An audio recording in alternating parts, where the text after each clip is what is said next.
Hoje nós queremos comer a ceia do Senhor. É um momento muito solene na vida da igreja. É um momento alegre, mas é também um momento solene, porque é o culto onde Cristo deveria ser mais central no calendário da igreja. Esses dias eu vi um cristão dizendo: nós não fazemos culto da vitória, nem culto da prosperidade, nem culto de empresário, nem culto de cura divina, porque o nosso culto é só para Jesus. Eu achei bonito assim, porque falado assim soa forte, né? Parece que é um cristão já meio super-herói.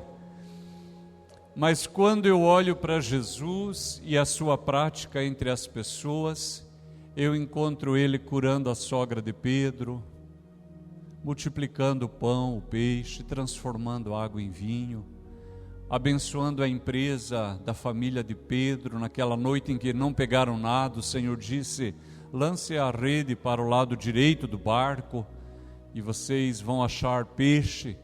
Porque Jesus sabe, irmãos, que nós somos gente, sabe que a gente depende de comer, de vestir. E pensando nisso, irmãos, nós vamos ter agora na terça-feira um culto dos empresários. Então, todos vocês que são empresários, são empreendedores, autônomos, profissionais liberais, ou que gostariam de ser, então estejam conosco nesta terça-feira. Nós estivemos com a pastora conversando, poderíamos fazer um outro dia para ser uma noite específica, mas nós já temos 4 cultos semanais. Então, o primeiro culto da terça-feira de cada mês, esse culto será destinado para a gente ministrar uma palavra para esse público, crendo que Deus opera milagre em quaisquer áreas da nossa vida. Amém, queridos? E agora, hoje, o nosso tema central é a ceia do Senhor.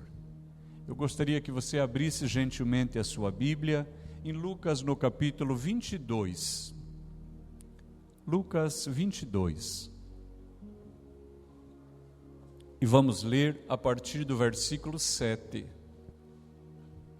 É muito importante que você leia junto comigo esta noite, porque no culto da ceia, é normal que muitos crentes se façam perguntas.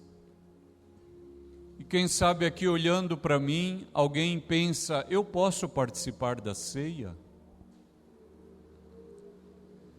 Eu, um pecador, posso participar da ceia? É uma pergunta válida. Eu que não sou crente, posso participar da ceia? Eu ainda não me batizei, eu posso participar? Eu não sou membro desta igreja, eu posso participar? São boas perguntas? Eu trouxe meu netinho junto, meu filho, ele pode participar ou só eu posso participar? A Bíblia fala alguma coisa a respeito disso? Então hoje nós vamos pensar, os irmãos estejam todos tranquilos, esteja calmo no seu lugar, porque o Espírito de Deus está aqui.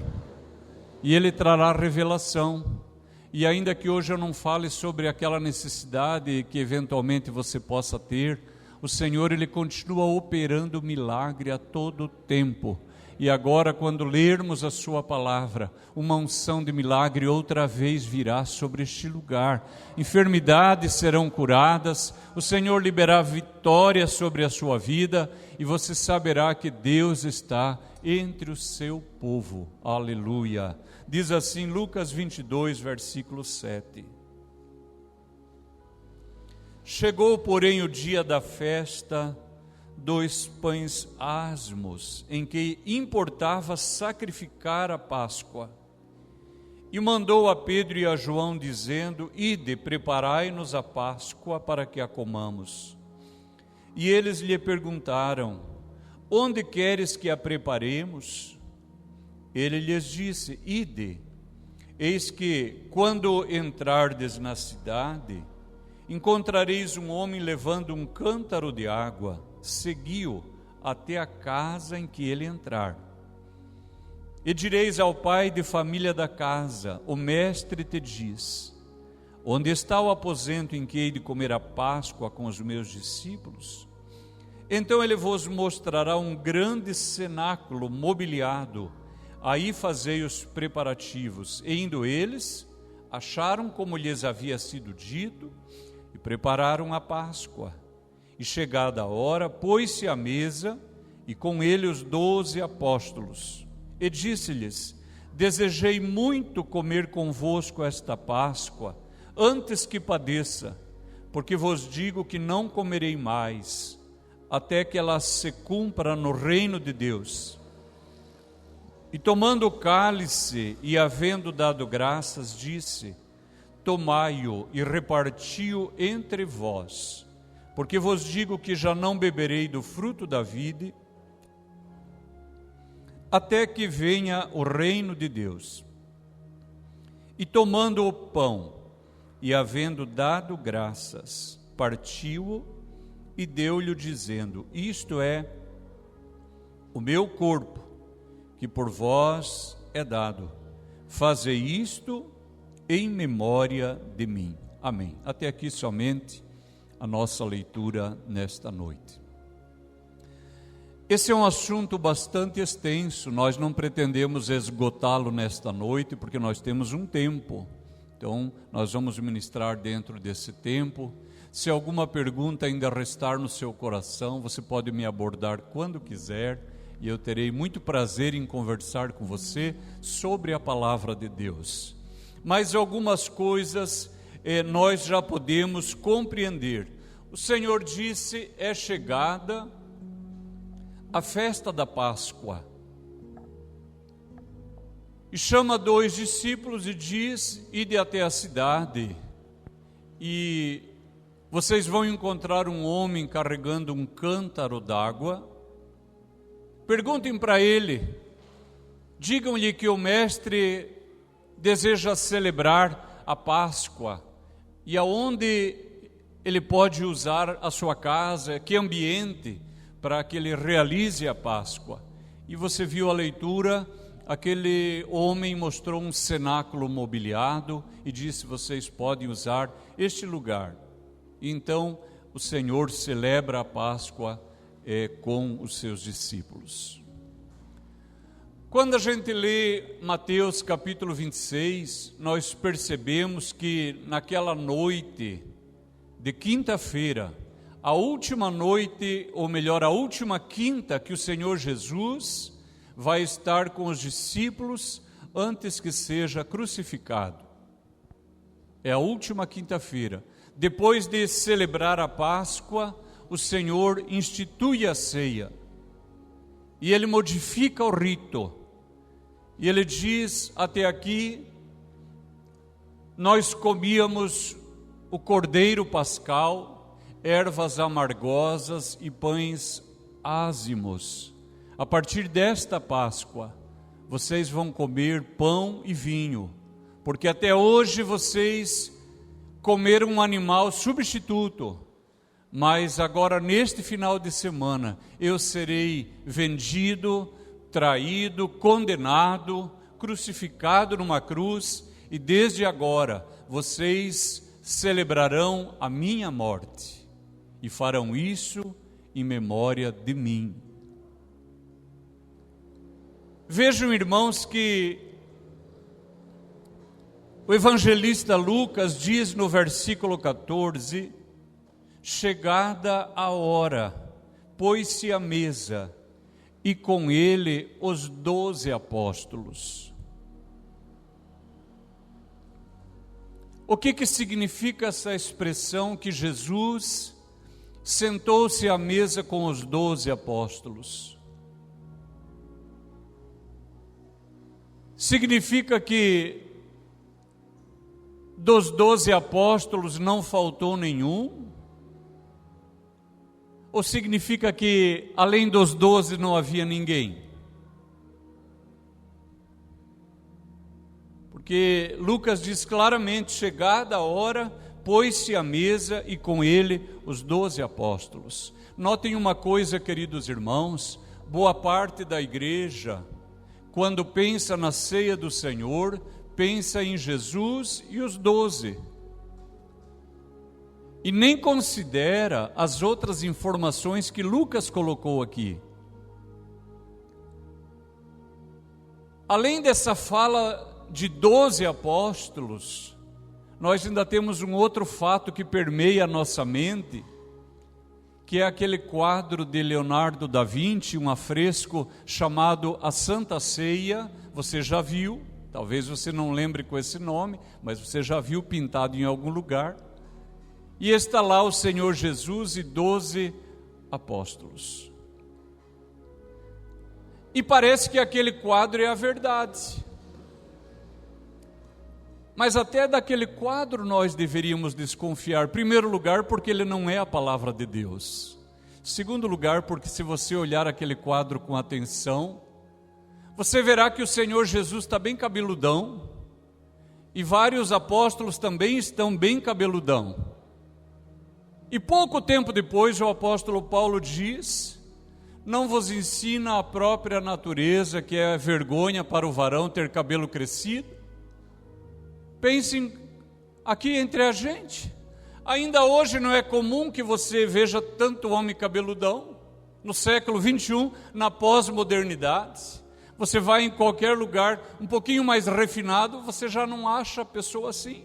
Olha só. Agora imagine que o Senhor Jesus tivesse usado cabelo comprido, e pouco depois o apóstolo Paulo ia dizer que é vergonhoso um varão usar cabelo comprido. Então note, irmãos, que aquele quadro, ele não serve de referência para eu e você compararmos a nossa fé com aquilo que Deus pretende que a gente veja. Além disso, queridos irmãos, esses dias eu gravei um videozinho, está lá no meu canal. Eu estava falando da Ilíada de Homero e da Odisseia de Homero. Se você comprou um desses livros, você vai ver que 20% do texto não é de Homero. Outras pessoas fizeram a apresentação, e 1/5 do livro não é do livro. E um outro livro que eu estou lendo, que é a Epopeia de Gilgamesh, ou o Épico de Gilgamesh, o livro tem 200 páginas, mas 100 páginas são apresentação. E eu falei que eu fiquei decepcionado, porque vai ocupar na minha estante um texto que eu não quis comprar. E em vez de eu pagar por um livro, eu paguei por 2. Mas sabe o que é pior? Se eu fosse ler todo aquele prefácio, quando eu chegasse no texto, eu já não estaria lendo o texto com os meus olhos. Os irmãos entendem isso? Porque já teria tanta informação que eu já não seria uma pessoa crua. Eu já ia estar totalmente orientado para ler aquele texto conforme o pensamento de quem fez a introdução. Então eu li uma página, li 2, e quando vi já tinha lido 10, eu pensei, nunca mais vai acabar essa introdução. Aí eu fui lá, procurei onde é que está o texto e já pulei direto para lá, porque eu quero saber qual é a história original. Assim também nós, irmãos, muitos aqui chegaram nesta noite para a ceia do Senhor, mas em vez de terem lido a Bíblia, há um monte de informação na sua cabeça, um chamado pressuposto. Há muitos anos, eu viajava com o papai na Argentina, e ele me deu o carro por volta da 1h da tarde, ainda faltava mais de 1000 quilômetros até a nossa casa. Nós estávamos viajando para o sul, e viajando para o sul, o sol se pondo estava sempre na direção dos meus olhos. Então eu coloquei um óculos de sol preto mesmo, mas era preto, porque lá você tem reta de 60 quilômetros, retas de 80 quilômetros, tem retas que passam de 100 quilômetros, não tem nada para fazer, eu só fico segurando o volante, não tem nada para fazer. E o sol no seu rosto fortemente, e eu dirigindo, alguns dormindo atrás, e eu com o papai ali ouvindo alguma música, e já era noite, e o farol estava tão ruim, e o para-brisa estava tão sujo, e eu espirrava água e limpava, espirrava água e limpava, e aquilo estava ruim, e dava luz alta, mas aí incomodava quem vem lá a 20 quilômetros, porque aquela luz aí não acaba mais. Uma hora eu estava tão cansado que eu fui pôr a mão na cabeça e pá, bati no óculos. Era 9 horas da noite, eu estava com óculos preto no rosto. Tudo que eu via através daquilo. Nessa noite, irmãos, eu queria que o Espírito Santo abrisse o nosso coração, para que a gente visse o que a palavra de Deus diz. Amém, queridos? Então eu quero que você venha comigo de novo para o texto. Diz assim: quando entrardes na cidade, versículo 10, encontrareis um homem levando um cântaro de água. Queridos irmãos, há quem diga que este homem era um homem solteiro, porque não era comum que um homem carregasse água. Carregar água era considerado um trabalho das mulheres. Se você se lembrar da história do servo de Abraão, buscando uma esposa para Isaque, você verá que a Rebeca saiu para buscar águas. A mesma coisa acontece com Moisés e as filhas do sacerdote de Midian. E se você lembra de João capítulo 4, a mulher samaritana foi buscar água. Então não era comum que um homem carregasse água, mas se a esposa dele estivesse acamada, ele não buscaria? Depois diz assim, versículo 11, o que diz na sua Bíblia? E direis, o que fala aí? Pode ler alto. Ao pai de família, está certo assim? Ao pai de família. Se você for ler o grego do Novo Testamento, a palavra é oikodespotes. Esta palavra despotes, você vai lembrar que a gente usa em português para referir ao déspota, ao chefe. Então, o texto diz que ele era um chefe de família. Agora veja comigo, a festa da Páscoa era uma festa judaica. O Senhor Jesus era judeu, os 12 eram judeus, o dono da casa era um judeu. Parece razoável para a senhora igreja que Jesus chegou na casa de um homem estranho, porque ele é um homem estranho, não sabemos nem o nome dessa pessoa, e que Jesus tenha dito: eu vou celebrar a Páscoa e quero que todos vocês saiam, vou ficar apenas eu e os meus discípulos aqui nesta casa. Isso parece razoável para você? Depois diz assim, o versículo 12, então ele vos mostrará um grande cenáculo. Cenáculo é o lugar onde a gente faz a ceia. Então ele levou eles no lugar de fazer a refeição. Se você fosse judeu, celebrando uma festa judaica, uma pessoa estranha quer participar dessa festa na sua casa, você acharia apropriado ela dizer para você: agora gostaria que você saísse da sua casa e deixasse somente a mim e aos que estão comigo? Isso parece razoável? De jeito nenhum. Então é certo afirmar que além dos 12 tinha pelo menos uma pessoa que é o dono da casa. Mas se essa tradução pai de família estiver correta, nós podemos saber que estavam todos lá e todos eles participaram. Eu já vou falar desses 12. Agora venha comigo, por favor, guarde a sua mão aí e venha para Êxodo, capítulo 12.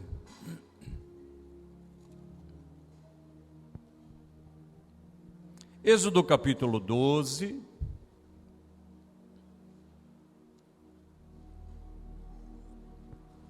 Se você olhar no versículo 1, é bem provável que tenha um título aí.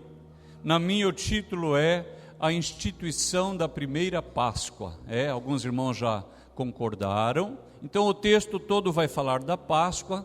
Nós não vamos ler todo esse texto,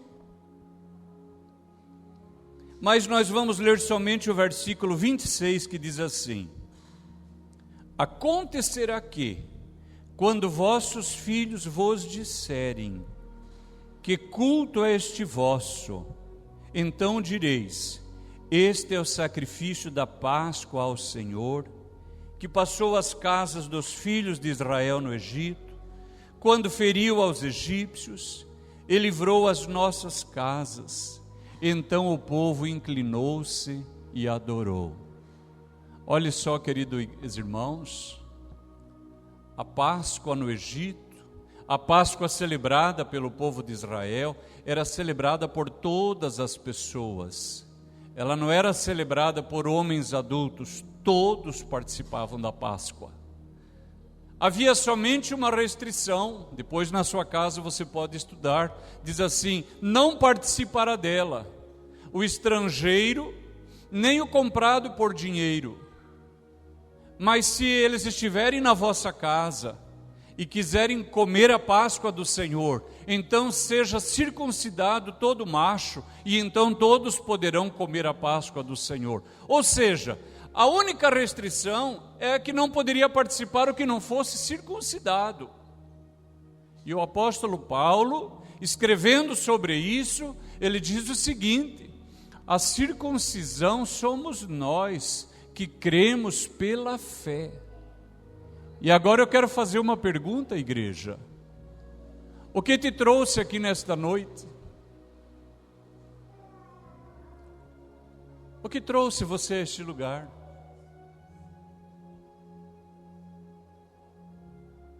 Se fosse um templo magnífico, eu ainda poderia pensar que alguém veio para ver o templo, ou porque teria cadeiras maravilhosas, ou um ar funcionando espetacularmente. Mas não tem nada disso. Cada pessoa que está aqui, mesmo que não racionalizou, dentro do seu coração pensou: hoje eu vou à casa de Deus. De alguma maneira você desejou estar aqui para fazer um culto a Deus pela fé, e você veio por causa disso. Então cada pessoa é apta a vir aqui. E agora diz assim: quando os vossos filhos perguntarem, que rito é esse? Então quando uma criança, um menino participar, ele vai entender alguma coisa? Ele não vai entender nada. Ele vai comer como quem come pãozinho e bebe suquinho. Mas vejam, queridos irmãos, lá em Israel também, aqueles que comiam a Páscoa, as crianças, eles também não sabiam o que era aquilo. Mas há uma instrução aqui, por quê? Porque um dia aquele menino, ele diz assim: mãe, eu percebo que agora todo ano, no dia 15 de Nisan, a gente come esse cordeiro, come essas ervas amargas que eu não gosto, e come esse pão duro, feito na pedra. Por que a gente faz isso todo ano? Eu não sei como você faria. Eu acho que eu pegaria esse filho no colo e eu contaria para ele a história da salvação de Deus. Eu ia dizer: meu filho, eu e seu pai, nós éramos escravos no Egito. De manhã à noite fabricando tijolos debaixo do laço. Mas um dia Deus desceu. E Deus nos libertou e nos fez subir para uma terra ampla e espaçosa. E agora cada ano a nossa casa para. Não importa em que época é, o que está acontecendo, se está chovendo, se é verão, se é calor, a gente para tudo. E nós fazemos um culto ao Deus da nossa vida. Aleluia! E eu sei que olhando aqui para mim, há pessoas que se não fosse a obra de Cristo, hoje estariam perdidas ou se perdendo. Mas porque Jesus me achou, e porque Jesus te achou, um dia você poderá dizer para o seu filhinho, para a sua filha: um dia Jesus nos achou. Ele transformou o nosso casamento, transformou a nossa casa, curou as minhas enfermidades. Há alguém aqui que já foi curado de enfermidade por Jesus? Além de mim, há pessoas que já tiveram pecados perdoados por causa de Jesus. Você acredita que me verá no céu também? Aleluia, aleluia. Quando você chega lá, você pode me procurar, eu vou estar lá. Então quando seus filhos, que agora participam da ceia, mas não entendem, perguntarem: mãe, por que a gente come isso? Você pode contar a história da redenção. Volte para Lucas 22, por favor.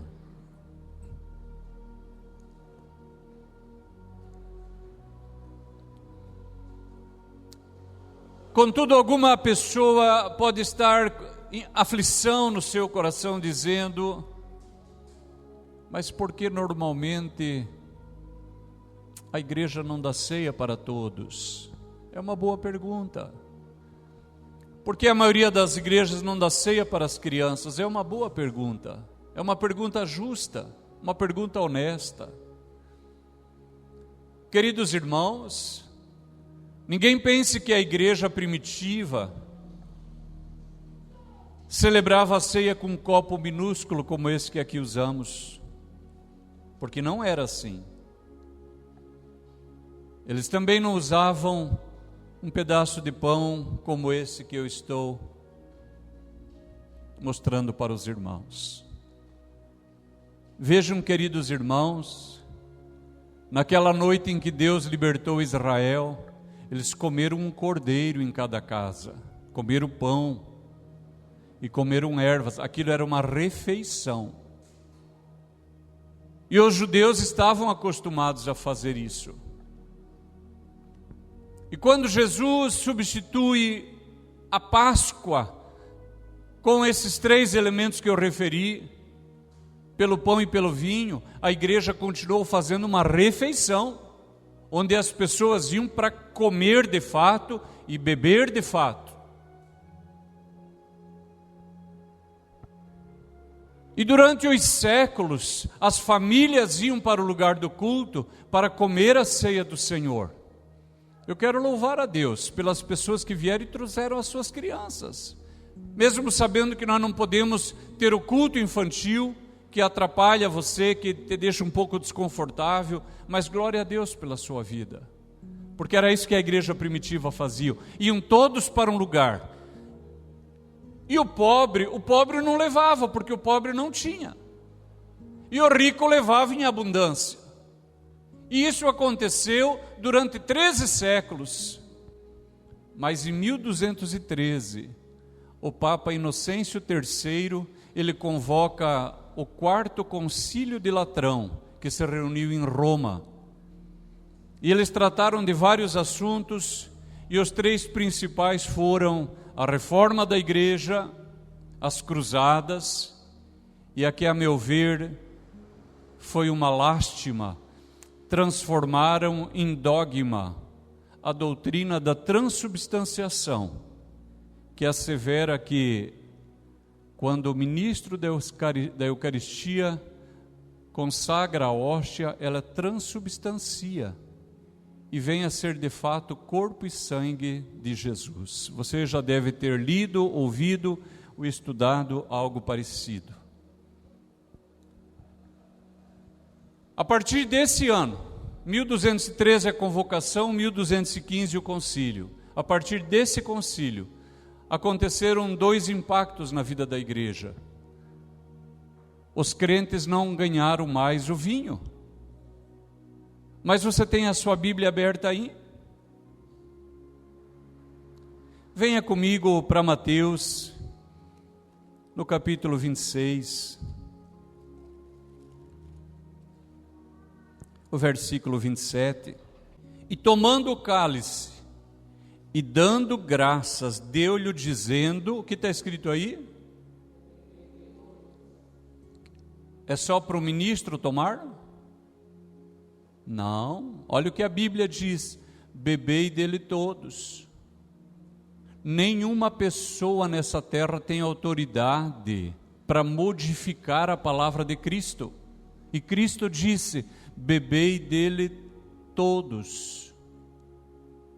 Ou seja, é para você comer um pedaço de pão, e é para você beber um pouco de vinho, porque é isso que a palavra de Deus diz. E agora volte, por favor, e pela última vez para Lucas 22, e nós vamos concluir nesse capítulo da palavra de Deus.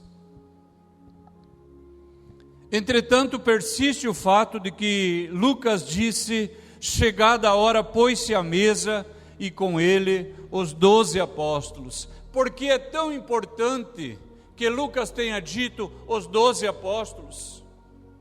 Não poderia ter dito somente sentou-se Jesus e os apóstolos? Mas quando a gente olha a prática da igreja, Reiteradas vezes nós ouvimos alguém dizer que você não pode participar porque você fez tal coisa, ou por tal motivo, você não pode participar. Mas o Senhor Jesus, Ele deu a ceia para todas essas pessoas. E eu agora quero olhar um pouquinho 3 pessoas. Isso que a gente não conhece o coração das demais, mas dessas 3, a palavra de Deus faz uma revelação. O Senhor Jesus deu ceia para Tomé. Tomé era crente? Tomé não era crente. Quando disseram para Tomé, o Senhor ressuscitou, qual deveria ter sido a reação dele? Uhul! Aleluia! Essa deveria ter sido a reação. O plano de Deus está acontecendo, a glória de Deus alcançou o seu povo, a ressurreição do Senhor é a nossa ressurreição. Ele deveria ter se alegrado, mas ele se alegrou? Não, ele falou assim: eu não acredito em nada disso.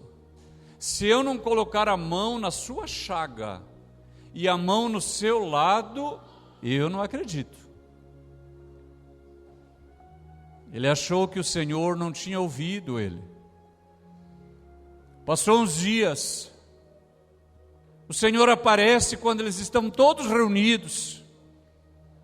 E se eu conheço um pouquinho a natureza humana, eu creio que Tomé estava meio arisco por lá. E o Senhor Jesus diz: Tomé, vem cá, Tomé. E eu creio que ele fez sinal: não precisa. Já estou vendo o Senhor aí, né? Isso aqui eu estou conjecturando. O Senhor falou: não, Tomé, vem cá. Põe a mão aqui. Aí ele pôs o dedo. Jesus levanta a túnica, põe a mão aqui. Ele pôs. E ele diz: Senhor meu e Deus meu. Irmãos, foi uma conversão tardia, mas ainda oportuna, amém, queridos? Porque tem pessoas que renunciarão à graça de Cristo tantas vezes que por fim a perderão. Ele, apesar de não ter crido no Senhor, quando se apresentou uma outra oportunidade, ele reconheceu: Senhor meu e Deus meu. E Jesus disse: ô Tomé, você creu porque você viu, bem-aventurados que não viram e creram. O Senhor Jesus, ele deu ceia para Judas. Judas já tinha vendido o Senhor,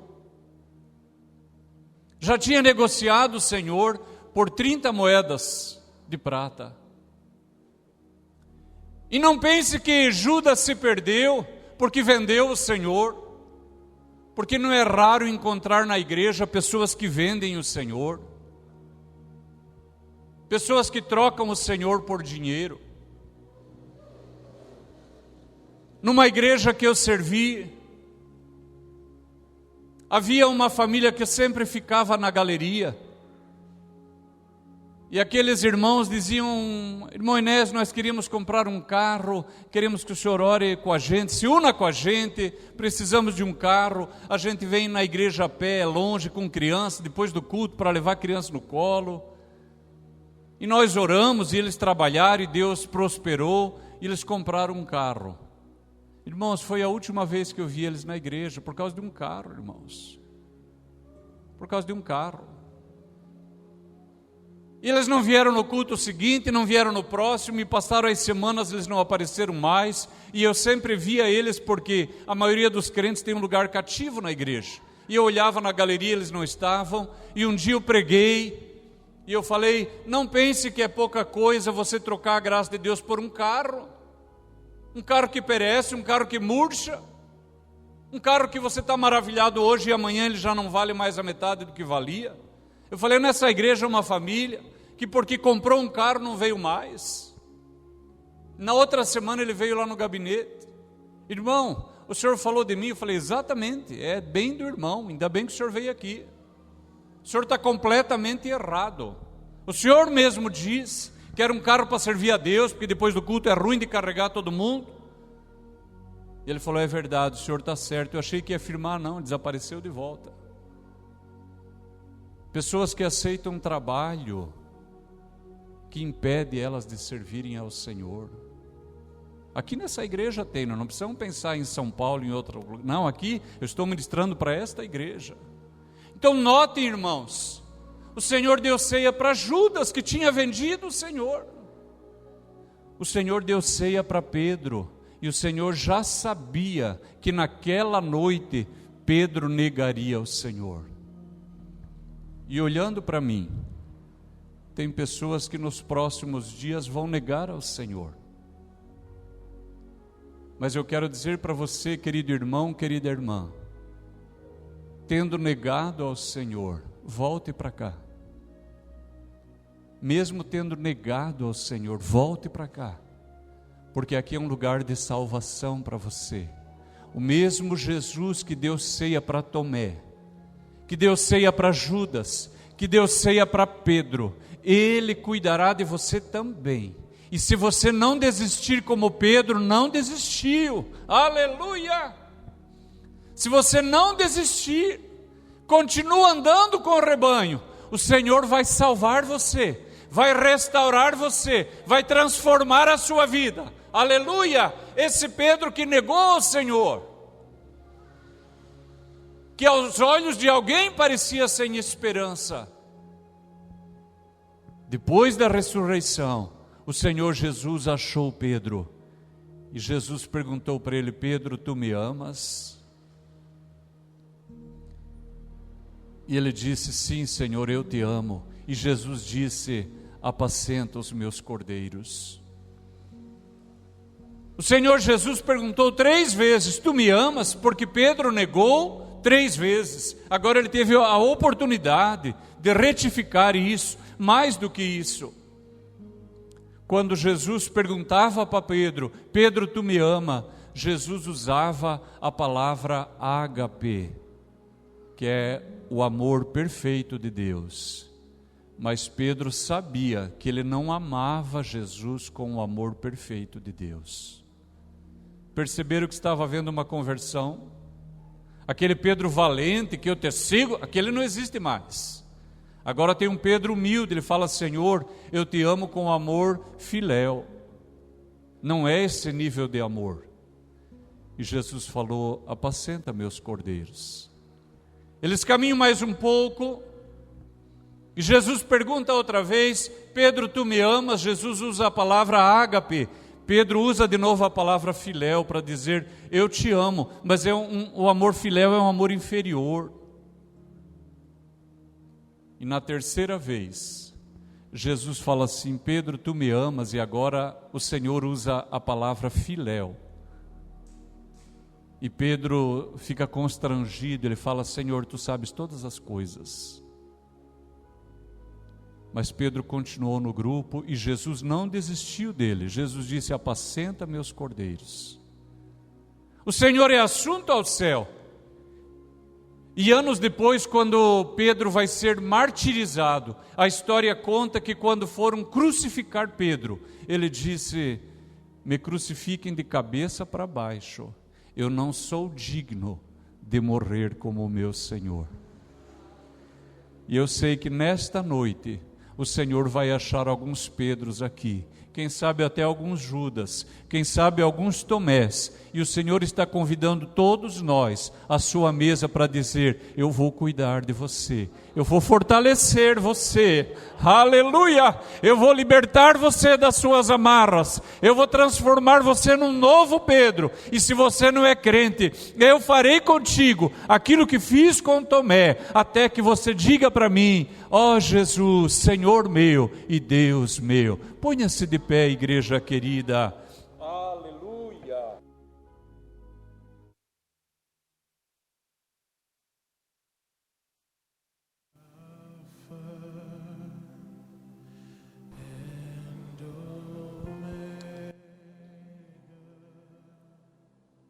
E o Senhor diz assim no versículo 19: fazei isto em memória de mim. Como é que você lembra de Jesus? Como você lembra de Jesus? Há um amor no teu coração por Jesus? Você sente que Ele habita em você, está transformando a sua vida. Aleluia. Há um vício na sua vida que você gostaria de se despedir dele nesta noite? Jesus diz: façam isso em memória de mim. Eu quero perguntar para você, papai que está aqui, mamãe que está aqui, como teus filhos lembrarão de você? Dizem que os maridos morrem 7 anos antes. Como que a sua esposa lembrará de você? O Senhor Jesus diz: façam isso em memória de mim, não esqueçam de mim. Que mais? Façam isso para me honrar. Para me honrar, é um memorial. Nesta noite, quando você tomar o pão, você comer deste pão e beber deste cálice, diga para Jesus: Senhor, eu não me esqueci, porque eu estava indo para o inferno, agora estou indo para o céu. Estava sendo escravo do pecado, agora estou sendo cheio da graça. Um espírito maligno acompanhava a minha vida, agora o Espírito do Senhor é sobre mim. Eu não me esqueci, eu não me esquecerei, aleluia. Eu falarei das tuas grandezas, eu contarei o que o Senhor faz. Eu não me esqueci.